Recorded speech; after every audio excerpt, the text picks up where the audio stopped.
Howie. Thank you all for coming. I'm the president of the chair of the Solid State Circuit Society on Circuits and Systems for the chapter in Columbus.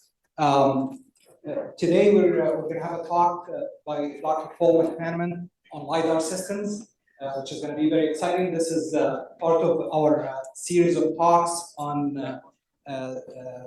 new innovations in circuits that made a big difference in our life. So our chapter was started in 2020 in the COVID year. We didn't get to do a lot during that year, but we're trying to make up for it. So since we started, we were successful in getting more funding to do a series of what is called CAS outreach, the Circuits and Systems Society outreach. And we were funded to do a series of talks in technologies that changed the world. We had 3 talks. We had 2 talks, and this is our third. The first one was by Dr. Swat Ai, who talked about energy harvesting image sensors. And the second one was by Dr. Marvin White, who talked about a major invention that really made a huge impact, not only in imaging, but across so many different circuits and different applications in circuits called correlated double sampling. And today we're going to have Dr. Paul McManamon talk about LiDAR and their applications. And I'll have one of my colleagues here introduce him. We have been active again since I said about 2021, 22 mostly, and we're hoping you enjoy this talk, enjoy the food, and get to network and talk to everyone. Cool. So tonight's speaker is on the screen here. It's Dr. Paul McManamon. I just wanted to share a couple of opening notes. So I had a DAGSI fellowship sponsored at AFRL, and it was sponsored by Charles Reiner, who's a scientist and a PI there. And he, in responding to this event, he couldn't make it in person tonight, but I think he's online virtually, and I thought his email back to me was worth noting. I never worked with Paul McManamon in AFRL, but he was the one who convinced me to go back to grad school for my PhD.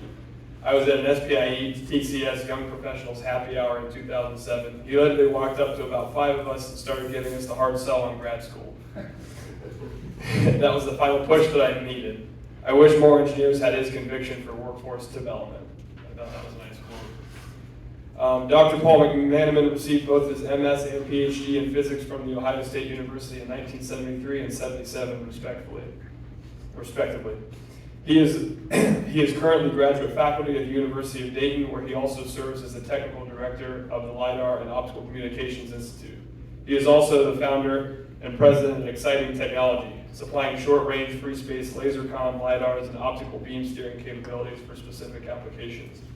Dr. McManamon spent most of his career in the government sector, serving in various roles, including the role of chief scientist at the Air Force Research Laboratories at the Wright-Patterson Air Force Base. He is a fellow of the IEEE. It's going to take a while.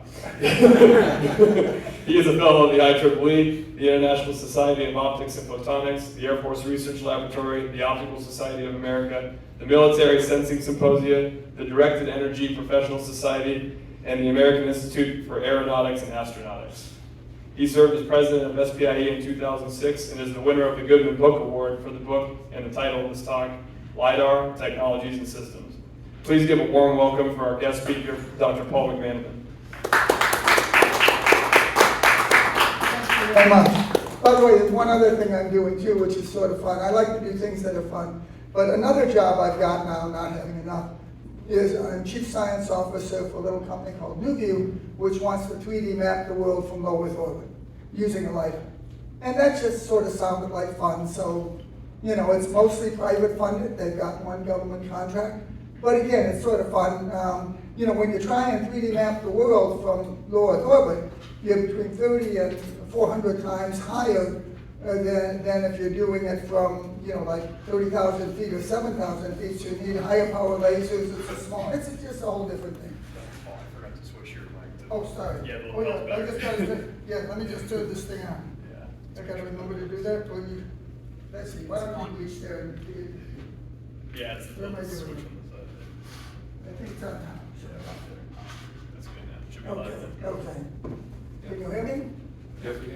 normally I don't have a problem about being heard. In fact, once I remember in college, I was talking to somebody, and I was in the basement of the physics building at John Carroll University, and this one guy came down the stairs and said, "Oh, I was walking by and I heard you. I was on the 3rd floor." I sometimes have an automatic gain control problem.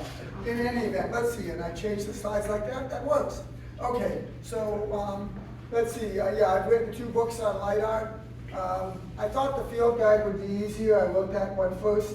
Turns out it wasn't, because every page has to have a figure and every page has to have an equation. And and this one is the one that won the Goodman Book Award. It's 520 pages. I did chair the National Academy of Sciences study on LiDAR as well, which was great. They had a lot of neat people involved in it. Actually, I was co-chair of the Optics and Photonics Essential Technologies for a Nation study, which is all optics, and that was sort of fun. I did that with Alan Wilner. That started the National Photonics Initiative, which has had a big impact. It created AIM Photonics. It also then developed the Quantum Initiative, which was there's over $1 billion right now going on it. I'm not sure what the next big thing will be, but it's pretty neat. One of the things that was nice about that, there was a study called Harnessing Light, maybe 15 years before, that was really, really good. It had all sorts of good high-level techie guys, but it didn't have the economists and the people who could translate it in the 3rd grade level, so you could talk to congressmen and stuff like that. No higher than 3rd grade for Congress. So, but on this one, we had Erica Fuchs, who was economy professor at Carnegie Mellon. We had Milton Chang, who is an optics guy, but I was walking to dinner with him one night and asked him, "How are your various companies doing?" He said, "Well, the first 12 were all doing good. I'm only betting 50-50 on the next 8. So 16 of the 20 companies he started were still going. He knows a little bit about economics as well. But so the net result is we did recommend the National Photonics Initiative, and we just got more interest. It was translated into things that non-techies could understand. So that's enough about that. I'm going to talk about LiDAR more. Besides those references, then you've got, there's a nice book by Andrew Huntington, which is on indium gallium arsenide. Greg Ochi has a great book. He used to be at Raytheon on detection theory. And there's a remote sensing book that Sammy Henderson wrote a small chapter of about 250 pages on it. There's a small direct detection book that Rich Richmond and Chris Kane wrote. So those are some backgrounds. LiDAR names. I should say LiDAR now. I mostly use LiDAR now rather than LiDAR. I used to use laser radar. Back when we worked together, I always said laser radar. Then for a while I was saying LiDAR, and LiDAR was supposed to be hard targets. LiDAR was hard targets. LiDAR was targets that are soft, little aerosols and things like that. Now, most of the people use LiDAR.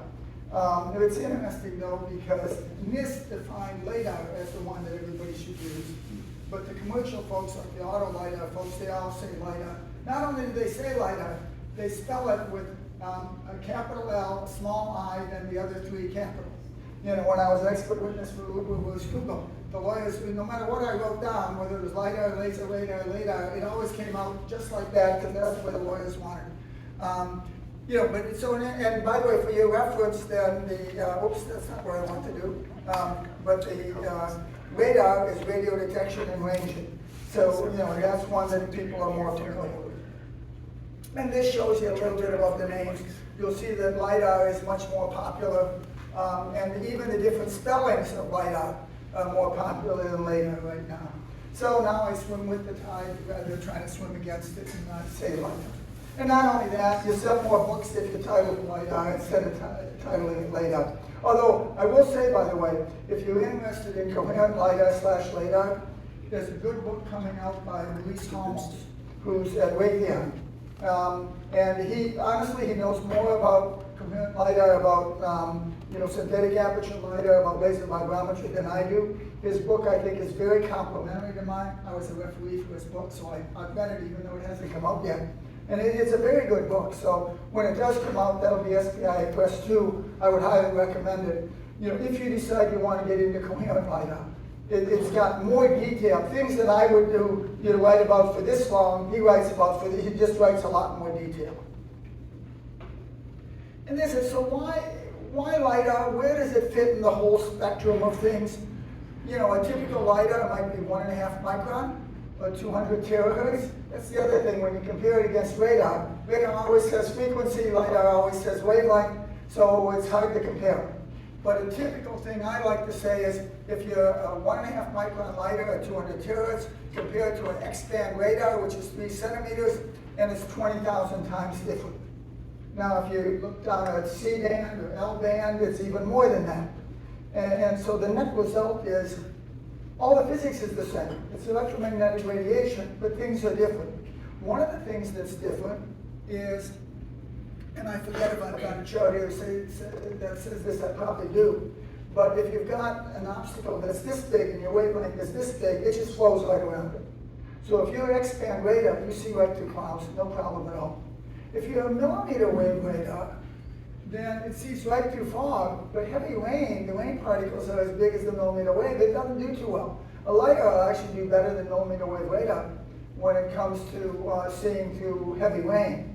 But fog, the millimeter wave is really, really good. So in general, I like the phenomenology of LiDAR more than radar. However, when I'm sitting on an airplane, and I want the controller to know where I am. I don't want to bump into any other airplanes. I really like radar. What else is there? Why LiDAR or LiDAR instead of passive EO or radar? EO has excellent real beam resolution, that factor of 20,000 times. Radar, unless you do synthetic aperture, is a blob detector. You know, its real beam is pretty wide. So if you want to look straight forward, it's not too good. If you look out to the side, you can do synthetic aperture, you can do really, really well.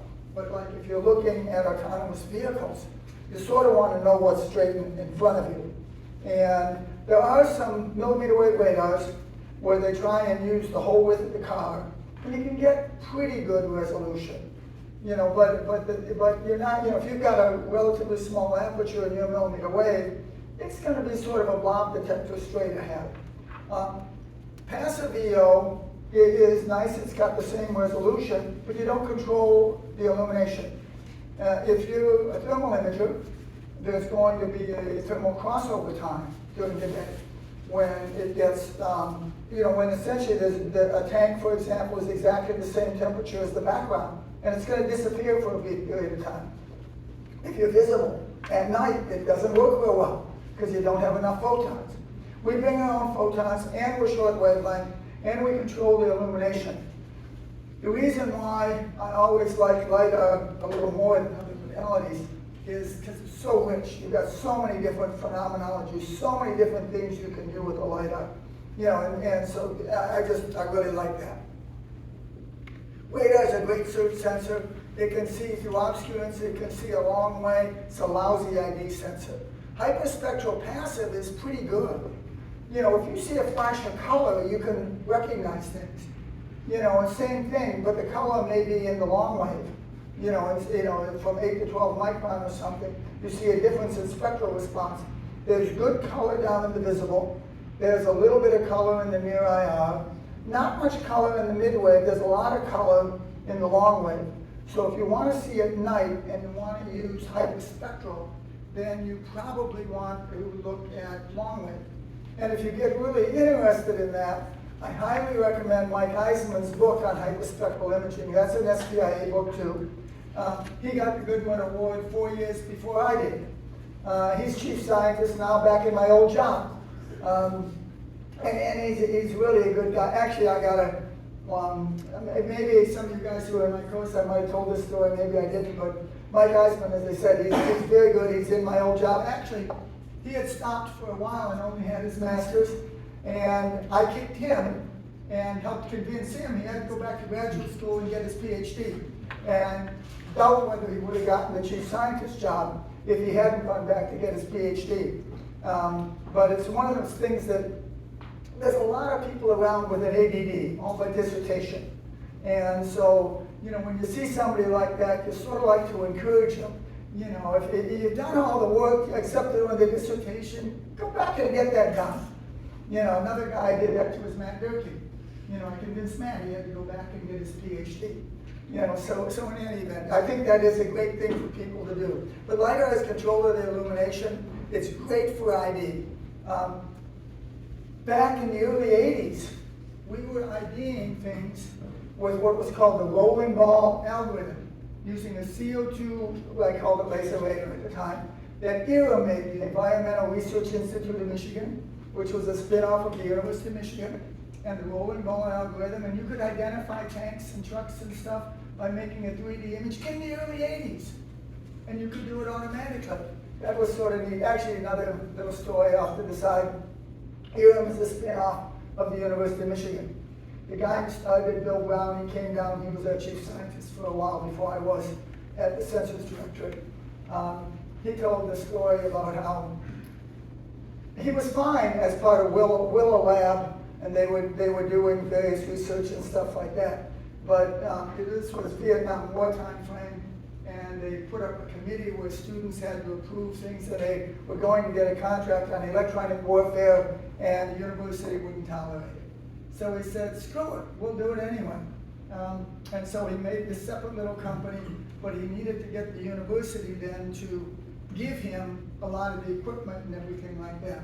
So it had to go through the Michigan legislature, and I forget which party was which. He had one party all lined up, and then the head of the other party said, okay, I can support it, but I sort of like, he'd been calling it the Research Institute of Michigan. I'd sort of like you to call it the Environmental Research Institute of Michigan. This is Vietnam War time. They didn't want to emphasize war. Environmental, that's good. You know, I got a little loud over here. So in any event, and Bill says, well, I guess that's good. He said, no, let me explain it to you. If you want my support, it's called the Environmental Research Institute of Michigan. He said, great name, great name. So they had to go through and like one day and change up the documentation and make it here the Environmental Research Institute of Michigan, which sounded better anyway. So anyway. But Bill Brown was a great guy. He's, as I said, he was a chief scientist for a while, member of the National Academy of Engineering. In any event, LiDAR is great for ID. You can do 3D imaging. LiDAR can provide many discriminants. I like to show this picture. This is a 15 gigahertz radar image that is on the radar on the Predator, the Lynx SAR.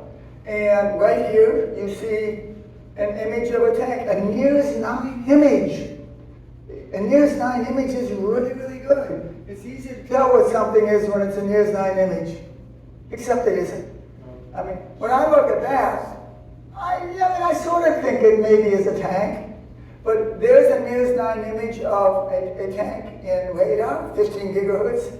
There's a NIRS 9 image of a tank visibly. I can tell that one a lot better than that one.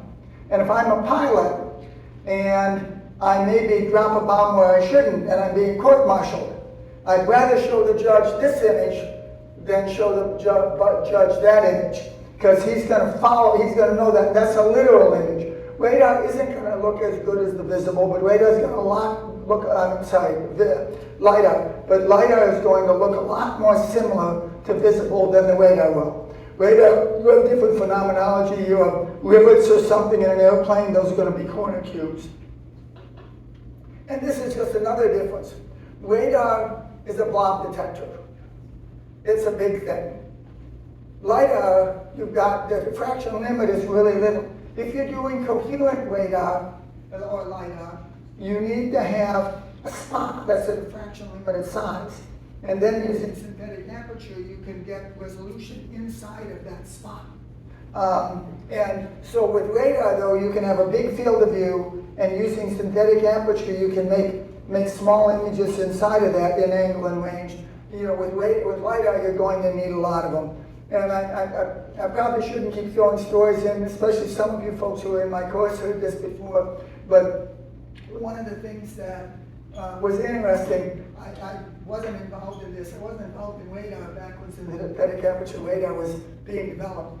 But one of the funny stories is the people I know who were involved in that time frame said every year, for a number of years in a row, there'd be money put in the 6.2 budget for synthetic aperture radar. And every year, a guy up high in the Air Force called Harry Davis would take the money out. He'd say, no, radar's a block detector, radar will always be a block detector, there's nothing you can do about it. And every year that money get put back, and they would do it. What he didn't know is that they had already done synthetic aperture radar behind the green door. It was already done. And there was a deal that every year we're going to invent this, and then we'll invent this, and then we'll invent this. They needed the 6.2 money as a cover so that they could explain why they were inventing this and that. But it was already arranged, it had already been done. It's just he didn't know about it, and he wasn't briefed, but somebody above him was briefed. And so in any event, that's a story about the history of development of synthetic aperture radar. And Iram, by the way, was very instrumental in doing a lot. Iram and MIT were the two main folks doing a lot of the synthetic aperture LiDAR work.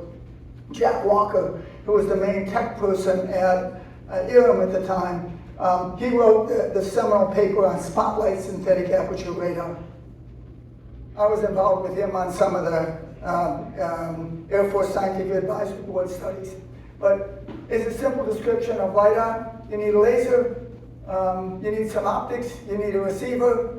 It goes through some medium, atmosphere or water. It bounces off an object. You've got to process the received data. Generally, you make a 3D image, could be 2D, and you can measure many discriminants. This is a little better description of that. You might start with a waveform generator here, the transmitter. You got to have some sort of steering. You transmit, you go through some medium, you bounce off the target. This is showing a bistatic system, bi for two, transmit and receive are separate. There's also a monostatic system. You then detect it, and then you process it, and you come out. The other thing I would say with any sensor, sensors put out data, they don't really put out information. You need to process it to make information. At the same time, you really need to think about your sensors. There was a period of time for a little while when General Deptula, he retired after that, but he talked about swimming in sensors, drowning in that. And I can remember him talking about during the first Gulf War, having a football field full of vans, where you'd have all those vans for all the different sensors, and then sneaker net, where people had walked from one van to another in order to pass things over. And I was in a meeting actually up in Washington where the guy who was doing budgets for AFRL then was saying, oh well, obviously if you're swimming in data and drowning swimming in sensors and drowning in data, that you need to put more money on processing and maybe take some money from sensing. My feeling was, and I told them, that that's a really dumb thing to do. You're not supposed to tell people you work with if they're doing something really dumb, but I tend to be a little shy and unassuming, and I tend to say things like that. But the thing is, there's another term you can say, shit in, shit out, and so if you don't have the right sensor, it doesn't really matter how much you process it. So the real thing to do is you need to do the sensors and the processing together. And you need to match them. And then what you'd like to do is, when you fuse that data, you'd like to do things like, for example, I have a good 3D image of this. Yes? We might be losing battery on that mic. Okay, Yes. okay. Now can people hear me? Okay, so what was I talking about? I sort of forget now. But regardless, we'll move on. If there was something interesting I was talking about, you want me to go back? He was talking about shit in, shit out. Oh yeah, that's right. And that really is the case. You want to design the sensors and the processing together. You want to have good data. Oh, and the story I was about to tell is, if I get a 3D image of something, I get a 3D image with a LiDAR, and I'd like to know, is that a real tank or is that a fake tank? Well, if I take a thermal imager, the real tank is going to have a lot of thermal inertia, so it's going to move slowly. The fake tank is going to get hot fast and cool fast. So in an ideal world, the way to fuse data is if I can have multiple hypotheses using one sensor, and then use another sensor to decide between one hypothesis and another. Then you're really processing in a smart way, which you don't really see that often. Fusing data is a difficult thing. Okay, I like this chart. You know, you see the second return here, and you just see the tank pop right out through the camouflage. You know, when you see a visible image, you don't see it. When you see the first return, you don't see it. Second return, or last return, if you will, and you can see it pop out really well. So major components, we said this before: transmitter, receiver, optical apertures, processing. What does a LiDAR detect? 1D, 2D, 3D, it can do all of those. Surface characteristics, that can be direct detection or it can be coherent. You can see color, you can see roughness, polarization. Smooth things tend to reflect polarization more than rough things do. You can see plant surface noise, plant or surface noise. I don't think I put in here the things. We went to Northwest Europe in 2002, and we showed imaging from 52 kilometers away. I don't think you were out at that. Were you out there? You were there. Okay. Yeah, which is sort of neat. That's what really convinced me we can make laser vibrometer work over long range through the atmosphere. You know, and doing that sort of thing, you could see an SUV at the far range, and you could tell if somebody was talking, if they hit the horn, if the engine was running. I joked with some of the folks from Edgerton, actually, who were doing some of the processing, and said, so can you tell if it needs a tune-up? And they said, well, every cylinder has a unique misfire, so yeah, you can tell if it needs a tune-up or not from 30 miles away.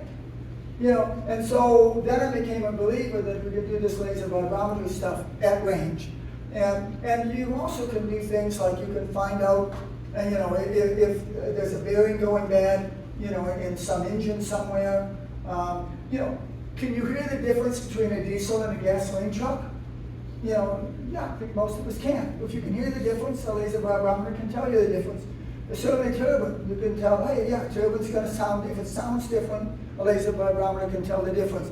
Effluence, you can detect effluence. You can ID things. You can do gross motion as well as laser vibration. And so when I talk about rich phenomenology, that LiDARs can do a lot of different things, this is sort of what I'm talking about. Now, I already mentioned the idea of bistatic versus monostatic. Bistatic, you've got a transmitter and a receiver. You'd sort of like to be monostatic from a size, weight, and power point of view, but in many cases, if you're doing flash imaging, where you're looking at a big area, then in fact, the transmit aperture can be much, much smaller. And so it really doesn't matter. And oh, by the way, if you do coherent systems, you can also do something called MIMO, multiple input, multiple output, so that you could have many transmitters and many receivers. I'd really rather have many transmitters because they're little when you're doing flash imaging. And when you do that, you can get much better resolution. There's a lot of other interesting things you can do. The radar guys do something called MIMO too. They tend to do it for different reasons. MIMO has not been developed that much in terms of coherent LiDAR, but it can be. And there'll be a lot of interesting things. Transmit receive isolation. If you're doing a monostatic system, you then need to do transmit receive isolation. Polarization is one of the ways you can do that. You can get maybe 45 dB with that. If you're using a pulse system, you can do transmit receive isolation by, you know, just turn off the receiver when you pulse the thing. You know, so there's various ways you can do it. LiDARs can make use of volume scattering. I mentioned this 250-page chapter that Sammy Henderson wrote in the one book. It's about that thick, laser mount sensing. Wind sensing is one of the things you can do, which, you know, we looked at that many years ago. You probably worked on some of that, you know, in building, what? All of it. All of it, yeah, building 622. Right now there's interest in that for the wind farms. You'd like to know before the gust of wind hits. You know, I'm not sure what all you do with the different blades and stuff, but knowing a little bit ahead can be very useful. Back 20 years ago, I was told, and at that time I couldn't tell anybody about it, but now this is old news. I was told by CTI, which then became Lockheed Martin Coherent Technology, they were building a wind LiDAR for one of America's Cup contenders. You know, you're sailing, you sort of like to know where the wind is. And it was a competitive advantage at the time, so they weren't allowed to tell anybody they were doing it. And now I don't know whether people bother to do it or not. I mean, it certainly quantitatively tells you where the wind is. A lot of these sailors pretty much know anyway, so I don't know whether they really need to have something that tells them. I mean, they think they read it pretty doggone well. Chemical sensing, you can do a lot. And you can look at, you can do differential absorption, you know, where you're seeing through obstruents. The LIDS system, which is on Mars, I think it's called LIDS, but where you zap something with a very short pulse laser, you make a little vapor, and then you look through the vapor, you can do differential absorption, and you can type the type of material. So you can find out what the material is on a rock that's 10 meters away from you or something like that. It is LIDS, sorry. Yeah, laser-induced breakdown, you know, and that one, as I said, is on Mars right now. By the way, one of the other really interesting things, which I don't know if all of you realize, but we say now we're going back to the moon, but the really interesting thing that excites me about that is this time we're going to stay. This time we're going back to colonizing. We're going to go back. You know, I know folks working with regolith who want to 3D print things where you just pour in moon dust and out comes a structure. People are talking about building grids on the moon. You're using solar cells here and then a kilometer or two out to make a little city. I mean, to me, you know, and NASA's been all dressed up with nowhere to go ever since we left the moon. Now all of a sudden, if we can actually colonize the moon, if people can live on the moon, that's really exciting. I mean, you know, people could be up there for a long time. I mean, I think that's really, that sort of gives me goosebumps. Okay, that's nothing to do with LiDAR, but it's a lot of fun. Again, exciting technology. Surface scatter, target ID for the military, 3D LiDAR for driverless cars, or not just driverless cars, but driver assist. I was up in Detroit, you know, at a conference back a few months ago, and Cruise, I forget who it was. Cruise, GM owns 2 different LiDAR companies. Cruise is one of them, that's for autonomous vehicles, but there's another one, it's not AI, maybe it is AI, but in any event, they're making a LiDAR that's about this high, about this wide, you know, tiny little LiDAR, it's going to go up right above the rearview mirror, and I think they're sort of planning on putting it in a lot of the cars, and that's just driver assist. I think the driver assist is going to proliferate fairly soon. 3D mapping is huge. There's folks who I'm dealing with who want to 3D map the world. Turns out there's people who are willing to pay a lot of money for various things. I mean, people want to map the lines, you know, want you to 3D map the lines where a gas line or an oil, they want to know if there's a leak, and you see the foliage getting disturbed. People do archeology. There's a great book. Shoot, I don't think I remember the name of it, but I read a great book on 3D mapping where they were doing 3D mapping down in Honduras, I think, of a city that had disappeared many years ago. And they could discover it, they went in and they did it all because they 3D mapped it ahead, you know, using LiDAR.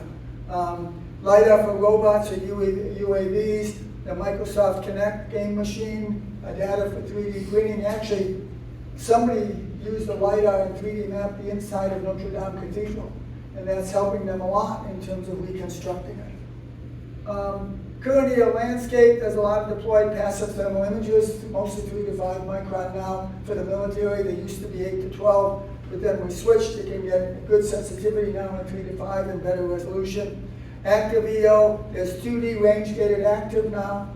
That's something I actually set as a goal back around the time of the first Gulf War. Before the first Gulf War, we flew at 200 feet, popped up to 1,000 to release our weapons, and there was a program called Lantern that was a pod at the time, before that was paved down.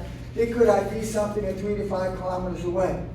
Then all of a sudden, things changed because we suppressed all of the enemy air defenses. We were staying low because of the SA-2 and SA-3. We were afraid they'd shoot us down. In the first Gulf War, we went up higher and we just eliminated all the SA-2s and SA-3s. They were gone. If they turned on, they died. And so 3 to 5 kilometers doesn't even get you to the ground. And so then I suggested that we start a program called Eraser.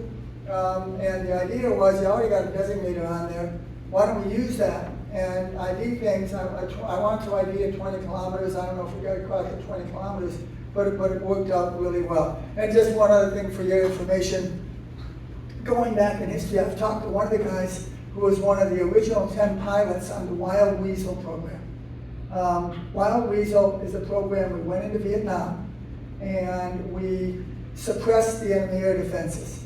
And I'm not going to say the letters right, but they're patch. And the first is these letters. I know it starts with Y, but the first letter is of "You've got to be shitting me." And the reason why is the guy who was the squad leader for the Wild Weasels, he was told by his commander, and your mission is going to be to fly over to Vietnam, fly straight at an SA-2 or SA-3, cause them to come up and fire at you, and then you're going to fire back and kill them. And his response was, "You've got to be shitting me," which is why that's what their patch is. You know, they lost, I think, all 10 of the original 10 planes, and they lost 5 of the pilots, but it changed the game. From then on, they flip it on, they flip it off. Oh my God, if we stay on, we're gonna die. You know, and these were command-guided missiles. And so as soon as they flip it off, they lose command, and the missiles, it lost effectiveness. So we changed the game from being afraid of the surface-to-air missiles to suppressing the surface-to-air missiles, which is why then in the Gulf War we quit. We quit worrying about it and flew at 20,000 feet. Then you're above the AAA and you're above the small arms, above the man-portable missiles. Self-driving cars are big. I guess we have flown a synthetic aperture. 3 companies have flown synthetic aperture LiDARs. Resolution and accuracy, this is something you should be aware of. Resolution is splitting a double star. You've got 2 peaks here, and you want to see if you can see a difference between them. That's resolution. You know, I've got 2 things, how much are they separated by? I had the privilege of visiting, this is in 2D, but I had the privilege of visiting Starfire Optical Range 25 years ago. It's out at Kirtland. They really pioneered the guide star, and so that's adaptive optics. You put a point way up in the sky, you focus on that point, and you've got these things that push and pull on your mirrors in order to eliminate the atmospheric optics. It was really neat. We're out there, and you see this image that's a blur. They turn on this big green beam that goes up into the sky, and all of a sudden you see 2 distinct stars, completely separated. And they made the point that the Hubble telescope could not have separated them because they were 3.5 meters and the Hubble was 2.4. And so here they are sitting on the ground, beating the resolution of a Hubble telescope that's in space. The reason I got all these stories is I've been doing this over 50 years, and so over time you sort of accumulate things. But in any event, range precision is where is the peak? And range precision generally is better than range resolution. It could be as much as a factor of 10 better, but that's if you're using a like a linear mode avalanche photodiode or something like that. If you're using a Geiger mode APD, then you don't tend to get better resolution or better accuracy than resolution. The reason, if I'm trying to find where the peak is of this, as my signal and noise gets better and better, I can tell where it is, but if it's an on-off thing, then you don't lose that advantage. Range, accuracy, and precision, one of them you know where you are on the globe, the other you don't. But there have been significant arguments where people were confusing resolution and accuracy or precision, and so you need to be careful about those. The resolution of a LiDAR is speed of light delta t divided by 2, or speed of light 2 divided by bandwidth. Why is there the 2? One of you folks who was in the class, why is there the 2? Gotta go there and back. There and back. That's exactly, you're folding over. So you need to have the 2. The other thing is, if you're going to do it accurately, it's actually a convolution. Let's say I've got these 3 targets here of different, those are the targets of different sizes. So I've got a short pulse, and then I see the convolution where the short pulse and the targets mix together to give you a return of a certain length. When you've got a longer target or a longer pulse, you tend to have a longer return. And then here's range precision. I talked about that a minute ago, but there's something called range walk that you might need to worry about.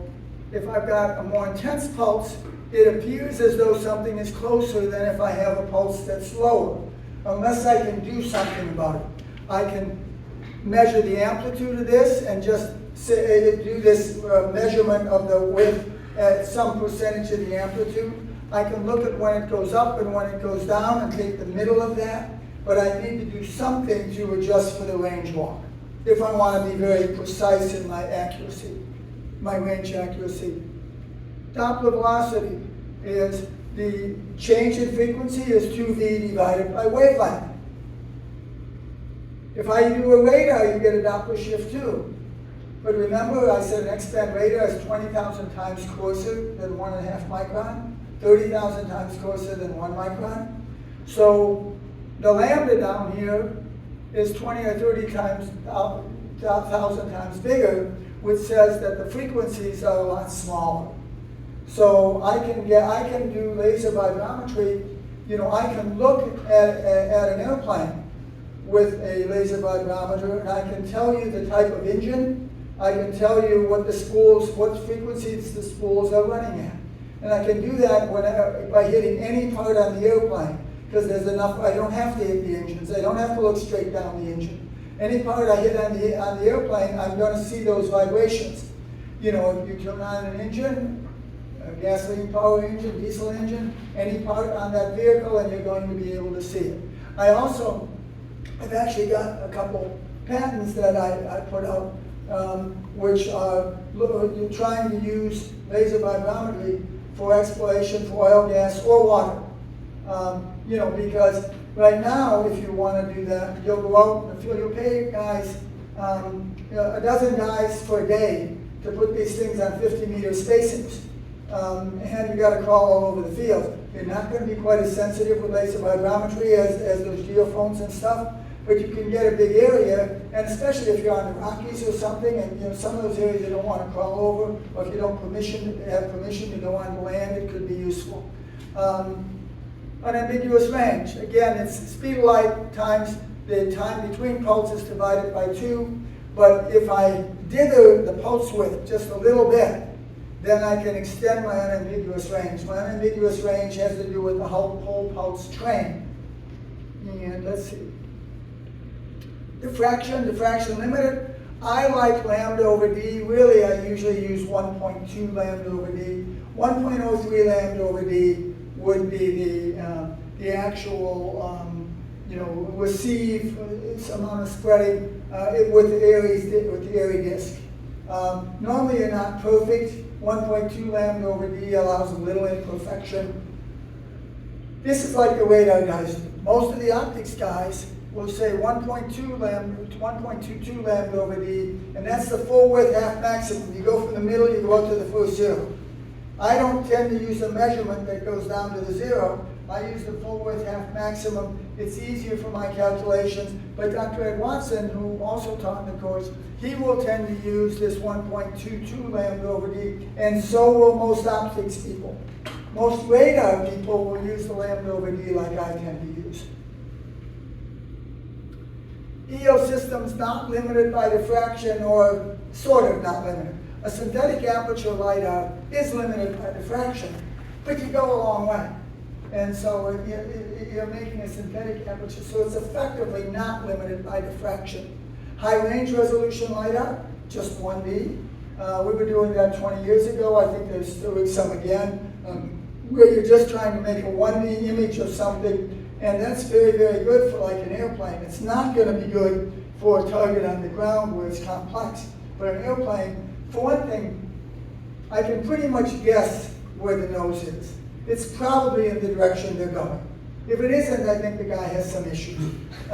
You know, and so I can do 1D on an airplane, and then if I do laser vibrometry and I can identify his engines, I don't need a diffraction limit in order to be able to ID. I know pretty much exactly what that airplane is. Actually, an interesting story on knowing what airplanes are. It's actually hard to do the aerosol detection, but I remember 20, 25 years ago, talking with an older guy, Alex Thompson, who worked for CTI at the time, Current Technology Incorporated. And somehow we got talking about the B2, and he said, well, I can detect that. He said, it's not a problem. He said, tell me what the wingspan is, and tell me how much it weighs. And I can ID. I know the wingspan. I'm going to look at the wingtip vortices, and so I'm going to see exactly where the vortices are. And so I don't need to see the airplane at all. But now the problem is that the cross-section of the reflection off the air is pretty low. But nevertheless, from a physics point of view, he was absolutely right. You know, if you know the weight of an air vehicle and you know the wingspan, then you're going to see wingtip vortices that are that separation, no matter what the plane is and no matter whether you can see the plane or not. A laser vibrometry can do a whole lot. Polarization and color can be very, very useful. When you're designing the transmitter, you need to think about clipping. And those folks who were in the course, some of you, I think, looked at this in doing your designs.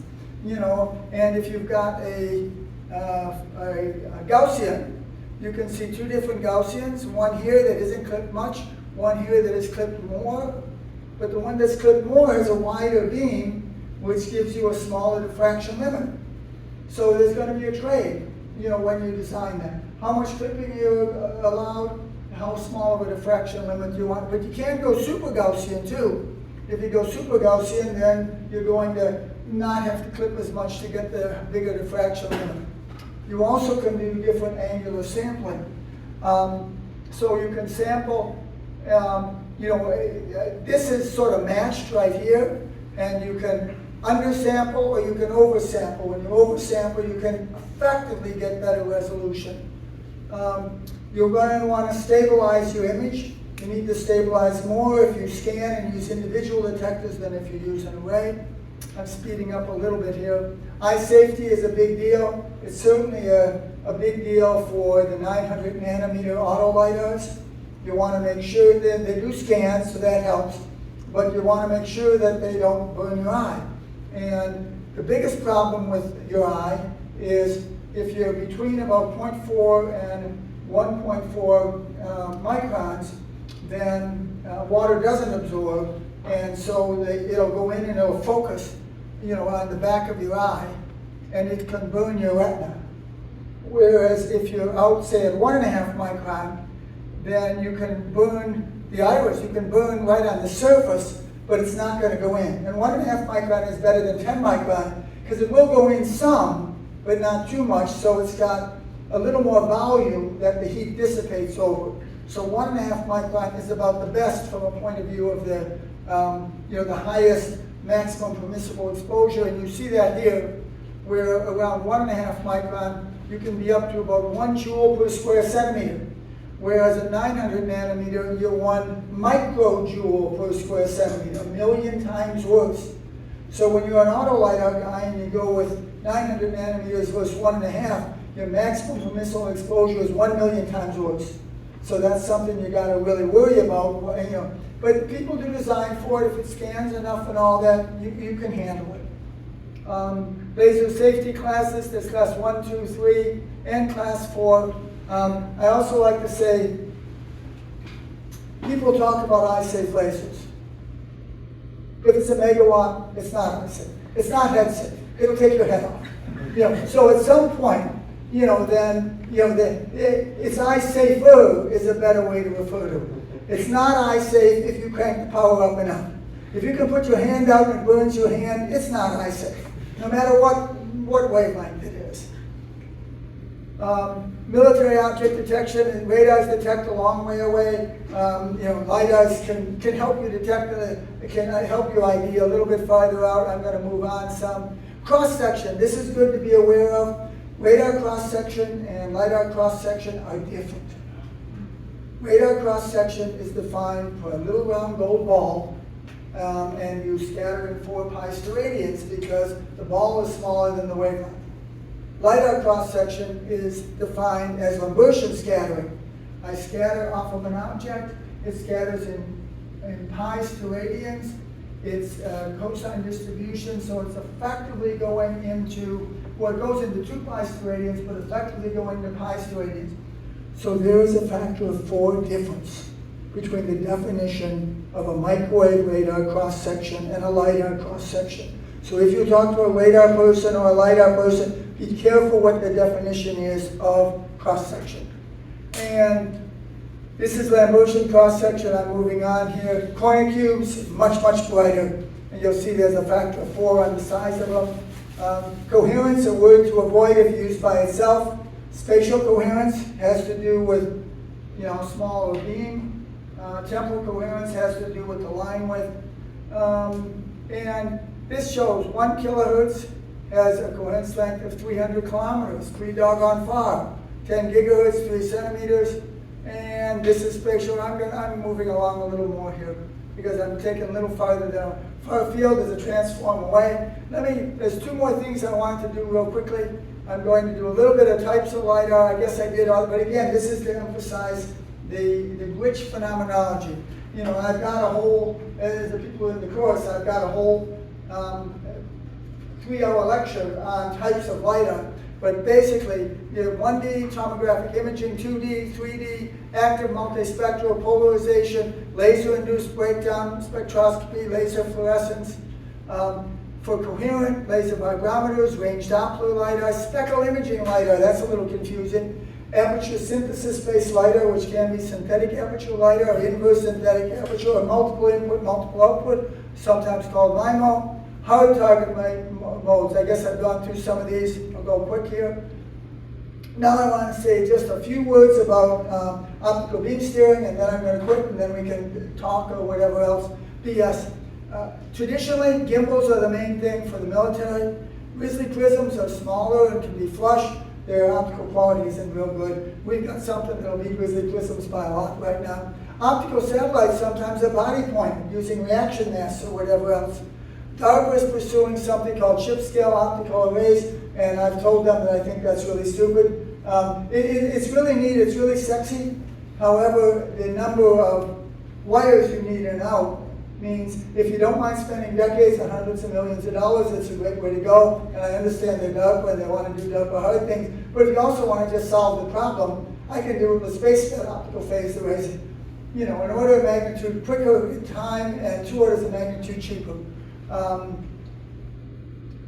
So common things now, gimbals, fast steering mirrors, rotating polygons, and you see, and when you go to the grocery store, those laser scanners, they're usually rotating polygons.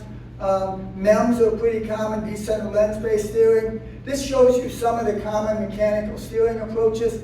And now 2 or 3 charts here. This is a chart I made 35 years ago. I was jealous of the radar guys saying, hey, there are beams here and then it shows up over here. I want to do that. That sounds pretty neat. And so I've been working on that for a while. We're finally to the point I think we know how to do it. Some history. My first contracts were in 1987. I had 3 of them. Raytheon made 4-centimeter devices on 1 micron centers in 1990, but we went into this thing called fringing fields that hung me up for 3 decades. In any event, 2005, Raytheon did 45 degrees beam steering by a combination of things. I wrote a review article in 2009, and there's some of my review papers. This is, I think, the last chart, and then we can talk some more. If you want to do a phased arrays, there's 2 fundamental ways to do it. You can impose an optical path difference, or you can impose an optical phase difference. Those are equivalent for 1 wavelength, but when you change the design wavelength, they're not equivalent. An optical path, and one of the things I like to say, if you use this, most of the phased arrays are going to be optical path difference or electromagnetic path difference. Your phased array radars are based on that. There is an approach where you can just impose phase, a classic paper by Panchanathan from India about 1955. When you do that, then it can be achromatic in the sense that 360 degrees of phase shift is the same whether you're at 1 micron or 1.1 micron. The problem is, I like to say that it will point exactly to the wrong angle when you're off the wavelength, because 1.1 micron is a bigger optical path difference than 1. And so if I impose 360 degrees of phase shift, it makes a bigger angle when you have 1.1 micron light than 1 micron. So it steers to a different place. So I think with that, I've finished all my charts, and we can talk probably a little bit longer, but not too much. We started late, so I'm ready to chat on whatever.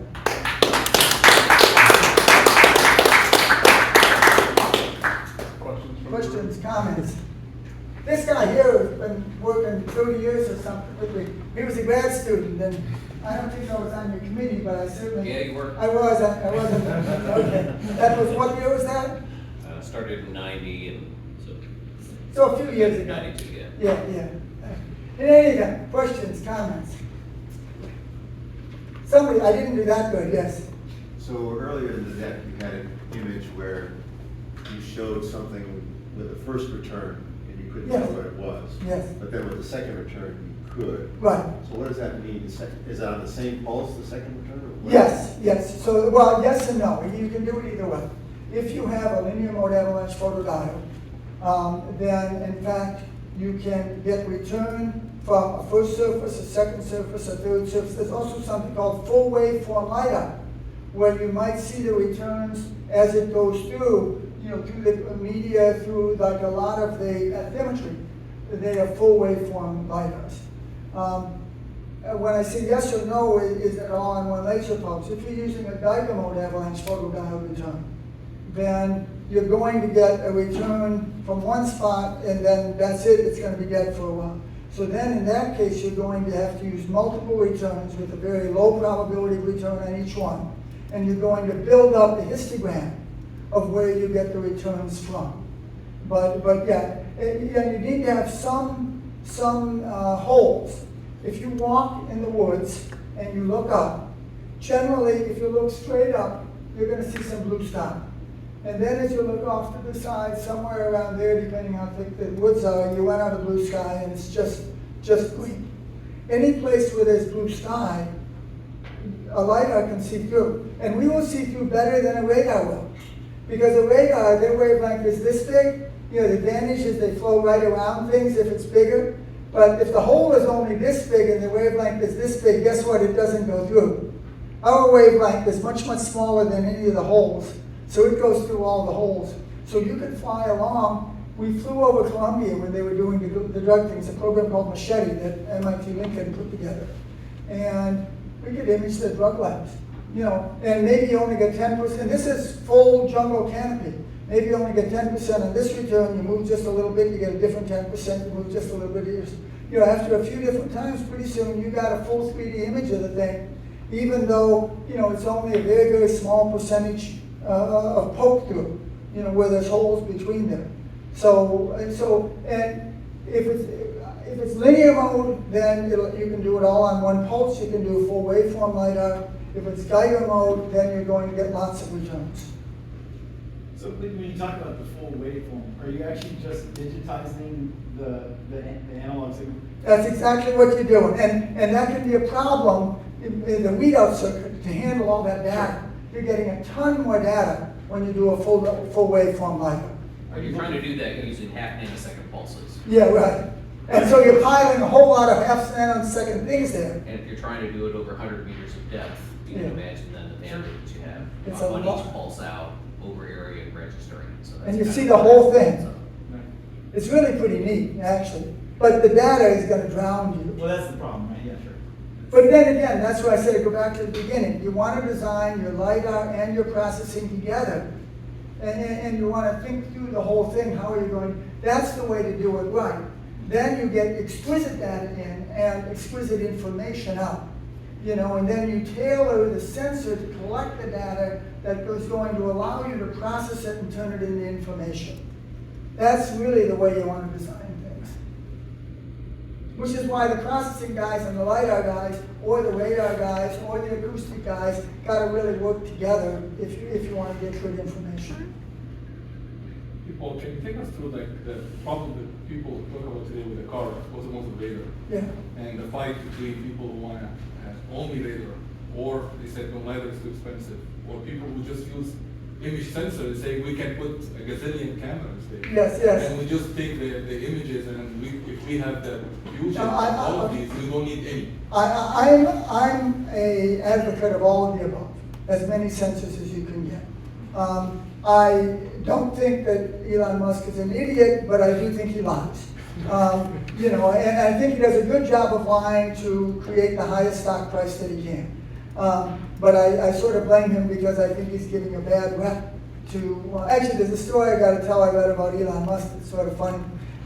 Sometime back in the teens, whatever, he would come, he'd go out with the Tesla and they were testing their full self-driving, and he'd come back really angry at the engineers because there was some road near wherever they were doing it, where apparently the line in the middle of the road was sort of washed out. It wasn't very good.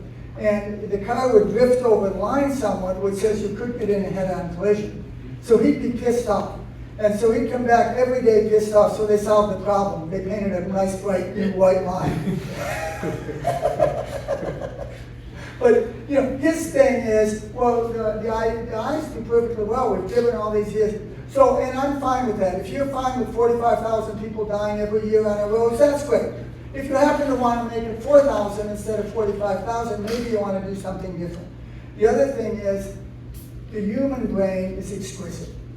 When you are driving along and you see a bunch of kids out there playing with the ball, you inherently know that ball might go up the street and those kids are going to run out, so you watch for it. You got to train a computer to think like that, to do that.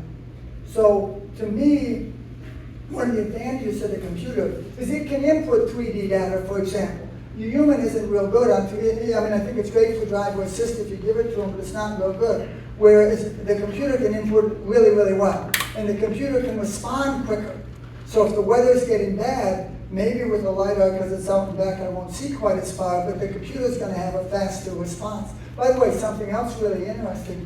There's a guy I'm dealing with from Detroit. And I also do some crystal growth stuff, you know, with my lab over at the University of Dayton. And he's wanting to work with us in terms of crystals that can take higher temperature and all. Because he has this idea, if instead of using hydraulics for your brakes, you use crystals, piezoelectric crystals, you can use those as sensors. So we can actually measure the real-time coefficient of friction on the ground.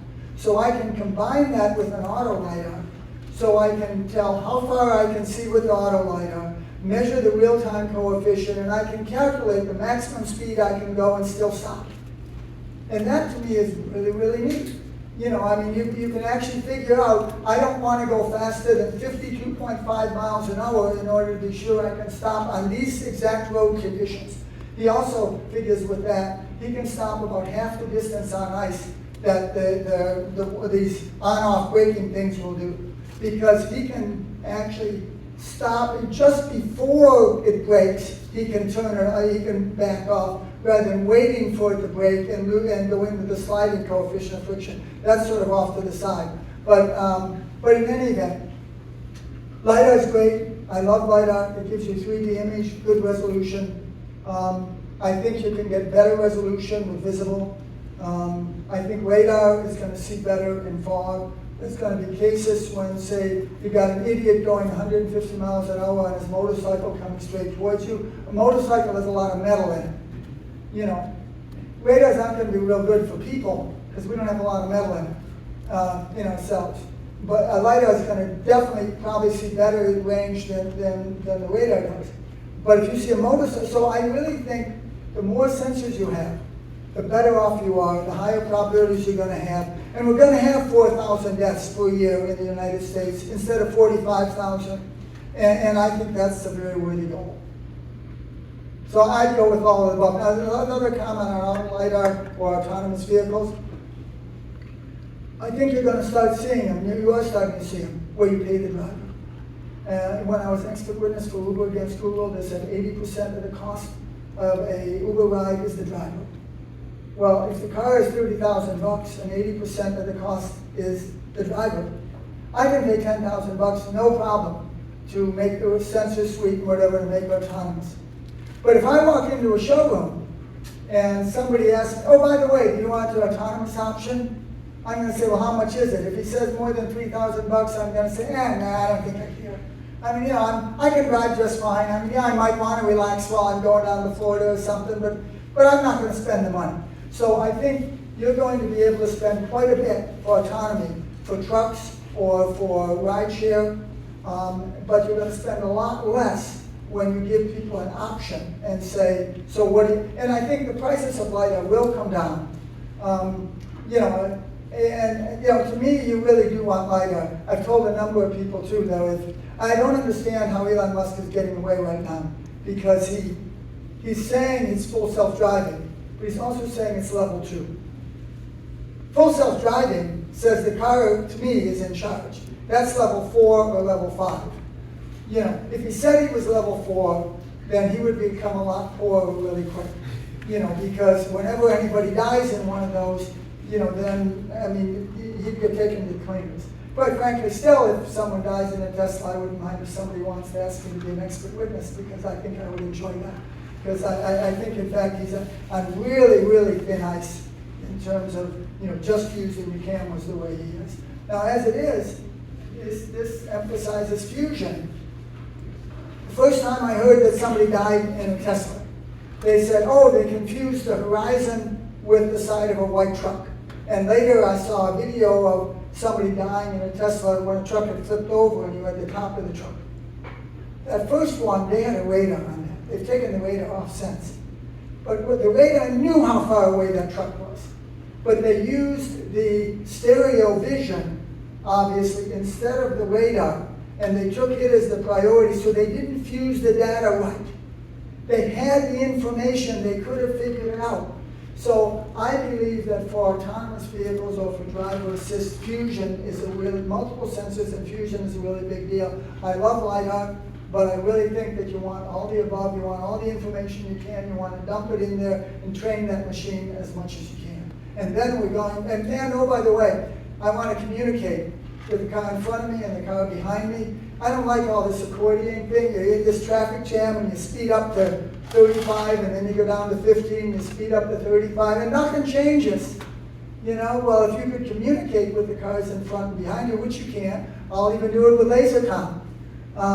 You know, then in fact, I think you can really eliminate a lot of that and you can tell what's going on.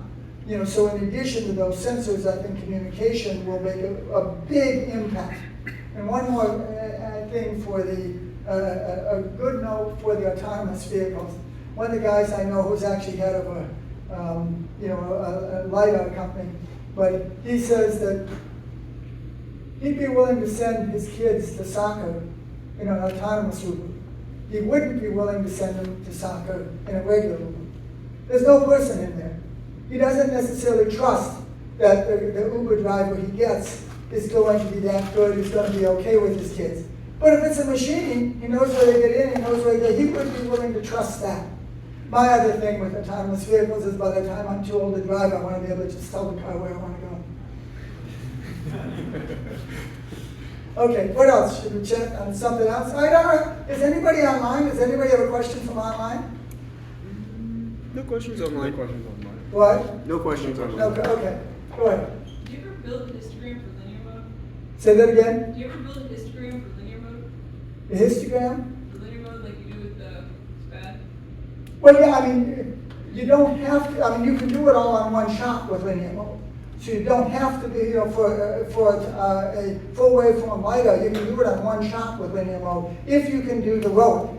It's a real ROIC challenge, but if you can do the ROIC, if you can do the readout, or you can just handle that analog somehow, then you can build on, you don't have to build a histogram. You could, and then you'll get more data, more statistics, but you don't have to. Yes? There's the two trade-offs between the Geiger mode and the linear mode that you've mentioned a few times. The Geiger mode, obviously, you have to wait until the SPAD quenches. Right. The linear mode, you don't get, as precise time of arrival. Right. You don't get as much signal. For automotive, I can see like two different ways that go. I can see, you want the really precise time of arrival because you want precise distance for the car in front of you, but you don't want to wait for the SPAD to quench. Or the linear mode, you don't get as much signal in occluded environments. Which way do you think it goes in the future? The Geiger mode is getting more popular in my head. And I mean, you can get good range resolution out of the linear mode as well. A lot of the problem with the range resolution of the linear mode is going to be your ROIC, your readout circuit. You know, can it really handle all those speeds and all that data if you're half nanosecond or something like that? But the other interesting thing, I think, for Geiger mode, the big problem with Geiger mode, there's two problems. Number one is the dead time. And number two is the fact that you keep the probability detection really low. So if you have a 10% probability detection on a single pulse, it's a little hard to tell, is that really a return or is that a dark current or a noise thing? But if, let's see, I don't know if it doesn't look like there's anything I could draw on over there, but if I have a Geiger mode APD, I want to do coincidence detection.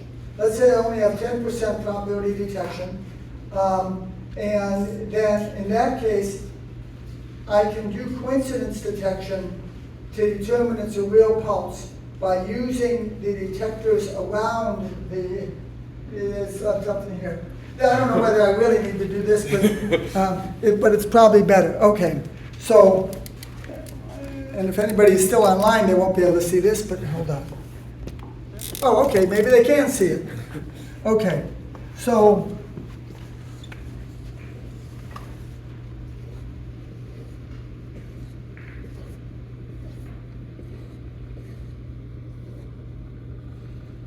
I can take this detector pulse right there, and let's say in order to have at least a 90% probability of 2 pulses returning from there, I need to have 35 pulses, coming back from there.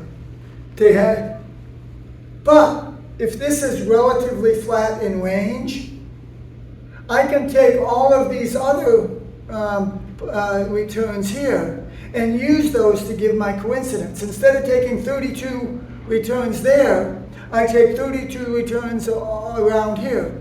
So long as my dark current is low enough so that, my dark, I remember the whole thing, I've got tau time divided by 2 times C, I guess. So long as the dark current rate is low enough, I should probably do that as a bandwidth down here. So long as that's low enough, then I can use all of these in order to do coincidence processing to tell that that's a real pulse. All of which says I can make use of that low return. I can dial down my laser pulse and still only use a single pulse because I'm using all this other stuff. And so that gives me an edge towards the Geiger mode, which before, in many cases, I would say, well, okay, so I've got a 0.4, probability of return, with this laser pulse for the Geiger mode, and it's working fine, but I need 30 pulses. So then 0.4 times 30 says, well, I really need 12 photons, and the other one might have 12 or 15 photons on one pulse. So it comes out about the same. But now if I can just use one pulse, use the 0.4, and then use the coincidence around here, now the Geiger mode comes out looking pretty doggone good. And so I think in that sense, the Geiger mode has gotten more popular in my head, just because I can do coincidence processing using and right now, for the company that wants to 3D map the world from low Earth orbit, I'm advocating a Geiger mode avalanche photodiode. Because the real challenge there is you're far away, you don't want to pay for a real big aperture. You'd really like to use relatively low energy per pulse because you don't want to use a fiber laser rather than a bulk solid-state laser. And fiber lasers are limited by the energy per pulse because of the size of the fiber. All of which says I really like Geiger mode APDs, or SPADs. Equivalent. It's just, if it tends to be in silicon, you tend to call them SPADs. If it's in indium gallium arsenide, you tend to call them Geiger mode APDs. There is some new stuff coming along. I forget exactly, but Joe Campbell out of University of Virginia, I think, and actually Sanjay Krishna over at Ohio State, right here. Sanjay He's published a paper that allows about, and so is Joe Campbell, that allows about a factor of 100 gain. The problem you have with linear mode APDs is something called excess noise. And if you generate more holes than electrons, you get more noise. And so with indium gallium arsenide, you generally are limited to a gain of a max of about 20. If you use mercury telluride, you can go up to 1,000. But mercury telluride is expensive, it's hard to work with, so I really like other materials. But there's a couple new detector materials coming along that I think are very promising for affordable detectors. And by the way, both of those can work at 2 micron as well as 1.5. There's an Air Force interest in 2 micron LiDARs. Anything else? Yes? So we talked about laser vibration. Can you dwell a little bit on that? What does that do? I mean, what do you gain with laser vibration? Oh, there's just a lot of things you can. For example, if you what's the background theory about it? What is the formula? How the vibration determined? Okay. First, how do you detect it? Yes. It's just Doppler shift. Instead of continuous, it's going shh. And so you're going to have a Doppler shift that peaks and then goes down and then peaks again. You know, it's going to be towards you, away from you, towards you, away from you. I've got a chart that I could have shown, but I didn't because this is only a short talk, that shows, as you go to higher frequency, you get more Doppler shift for the same amount of displacement. If you've got 1 micron displacement and you're at 200 hertz, the velocities are a lot higher than 1 micron displacement and 10 hertz. And so you've got 2 frequencies you've got to think about when you are doing laser vibrometry detection. There's the frequency of the vibration, and there's the frequency of the Doppler shift, which is varying as you go, as you go through the middle coming here, you stop, you turn around, you go through the middle. So you're going to see a peak. It's going to be a sine wave in terms of the frequency that you see in the Doppler shift. And the shorter the wavelength, the better you are. If you go with green instead of going with 1.5, you're going to get 3 times more frequency, for the same amount of velocity. So the theory there is you're just looking at Doppler shift, and as the velocity goes towards you, it peaks, then it stops, then it goes away from you, it peaks, it stops, goes, so you're watching the variation. And there's a lot of really neat things you can do. Friends of mine at MIT Lincoln, 25 years ago, they took a CO2 laser vibrometer, they aimed it at a church parking lot, and they were doing the big dig in Boston. They could tell you where the tunnel boring machine was by doing that. Some other friends, the Radiant Outlaw program, again a CO2 laser vibrometer. This was done by the Navy. They were at Point Loma in San Diego Harbor. They aimed it at a ship. They then made a waterfall plot like you would have in a sonar. They handed it to a sonar operator. He named the ship and then said, where did you get such a clean waterfall plot? Because they were seeing the vibration of the ship from Point Loma looking down with a CO2 laser vibrometer. That was in the 80s that they did that. So laser vibrometer, if you're building a composite airplane and you'd like to know where the defects occur in it, which can happen, ping it with a hammer or something, and then watch the vibration returns, and you can tell if a cavity was generated in there. If you want to find where a bearing is going bad in a motor, then aim a laser vibrometer. Oh, you want to tell where the bridge needs to be replaced. Take an array type laser vibrometer, watch when trucks go over the bridge, and you can tell the vibration modes are going to change because you're going to get breaks. You're going to have more breaks, when the bridge begins to deteriorate, and every break is going to change the modal frequency, the spatial modes, so that it'll be smaller modes. So I think laser vibrometry is sort of fascinating. It's a neat thing. Yes? Kind of on how that is detected, one of the things I found most interesting in the course is the optical mixing, how you can spatially mix the beams, like your LO, your right, return, to get that frequency to be at DC or near DC or baseband bandwidth, versus RF, we think of electronic mixers often. So how much diversity is there in optical mixing? mixing? other than- Well, first of all, you can do temporal heterodyne or you can do spatial heterodyne. If you do temporal heterodyne, you are mixing in time. If you're doing spatial heterodyne, you're mixing in space. People also call that digital holography. But the big problem, the big thing with mixing is heterodyne efficiency. Are you going to mix efficiently? If you are doing temporal heterodyne and you have spatial variations, that's going to screw things up. That's going to lower your mixing efficiency. If you're doing spatial heterodyne and you have temporal variations, that's going to lower your mixing efficiency. So there is a lot of vibration, but we're not quite at the point of the RF guys where you can do all of this mixing, in a little electronic gadget. I think there may need to be a little bit of device development, maybe a few decades or centuries before you get to the point that you can A to D an optical signal.